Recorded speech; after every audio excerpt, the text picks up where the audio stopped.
All right, now let's shift our focus for a moment. Instead of talking about these different cases, let's instead talk about the response to these.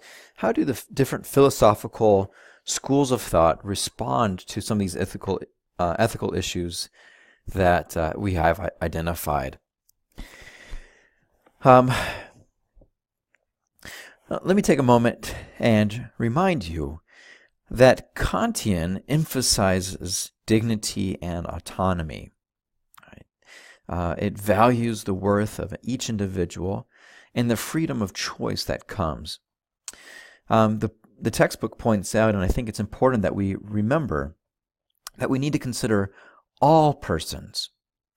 So this includes patients, doctors, families, future generations, right?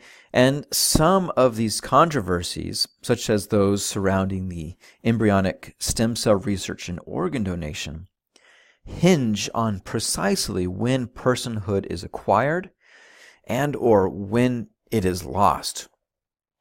So when does an embryo become a person, and when does a person stop becoming a person? When does death occur? And these are challenging. Who do we rely on? Do we rely on religious understanding? Do we rely on medical understanding? And if we do, we have to admit that our medical understanding has shifted and evolved greatly just in the last 10, 20 years. And so as medical technology continues to increase, right, our ability to extend life and our ability to save life continues to expand. And so those boundaries, those weeks in which, for an embryo in which, I can't remember where it is now, 24 weeks, right? It used to be that life, that an embryo could not survive outside of the womb before 28 weeks. But again, with scientific discovery, medical work, that number has continued to drop to where it is now. I think it's like 22 or 24 weeks. I'm not sure. But what would it be in 5 years, in 10 years? And if an embryo that is 10 weeks old can be saved, right, can be born, can function outside of the womb, then does not then that constitute a human life? And so these are the type of questions that we have to consider in the world of utilitarianism, right? The standard objection to utilitarian is the claim that utilitarian thinking ultimately leads us to engage in unjust actions. So in this case, for instance, performing dangerous medical experiments on a few for the benefit of many. There are many real-world scenarios. Remember the Tuskegee study in which a bunch of African Americans were purposefully injected with hepatitis virus so that American doctors, I think it was military doctors, could look for a cure. And so they did all the scientific experiment without these people's consent, knowing, valuing their sacrifice and arguing that it would lead to the widespread happiness or the eradication of this disease. And so when does the detriment of a few outweigh the happiness for the many? So this is something that we should consider.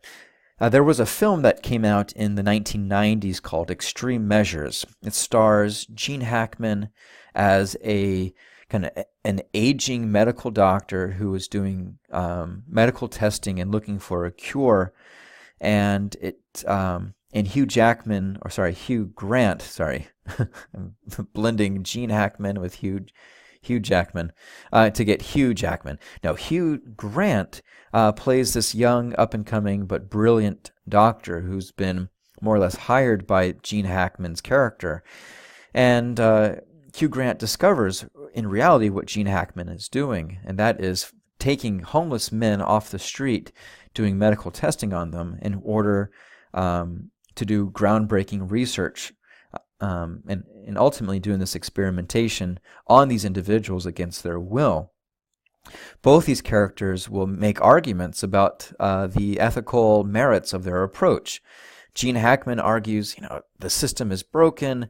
I don't have time to wait. I have all this idea that can save so many people, but the American government forces me to jump through all these loopholes in order to do testing.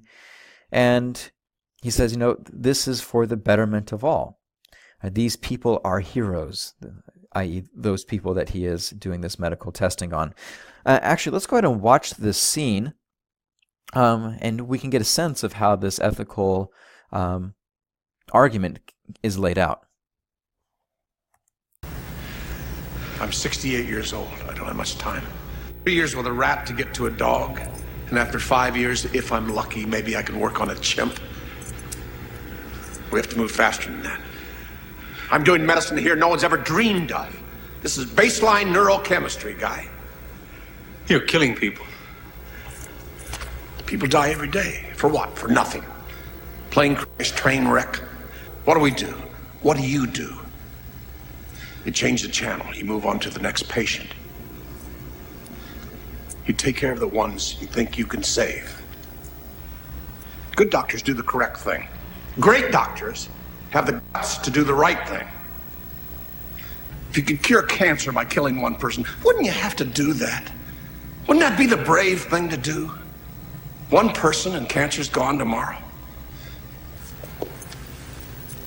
Helen hasn't walked for 12 years. I can cure her. And everyone like her.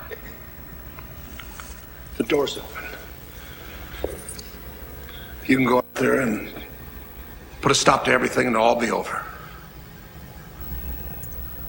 Or we can go upstairs and change medicine forever. Okay, this is what a great argument. We can go up there and change the world. Let's hear how Hugh Grant responds to this. Guy? Maybe you're right. Those men upstairs, maybe there isn't much point to their lives. Maybe they are doing a great thing for the world. Maybe they are heroes.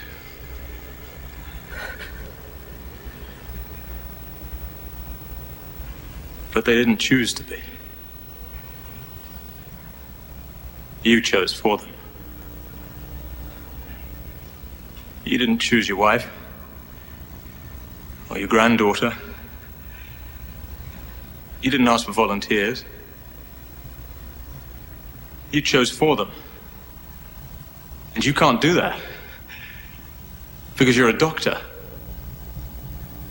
And you took an oath. And you're not God. So I don't care. I don't care if you can do what you say you can. I don't care if you can find the cure for every disease on this planet. You tortured and murdered those men upstairs. And that makes you a disgrace to your profession. And I hope you go to jail for the rest of your life.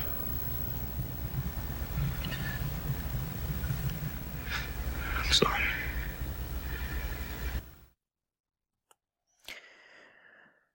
All right. What an interesting argument. I'm not saying that one is right. I think both are very fair. It depends on how you view the world and what you view as right and wrong. But this certainly gives us something to think about and apply this type of reasoning to other scenarios.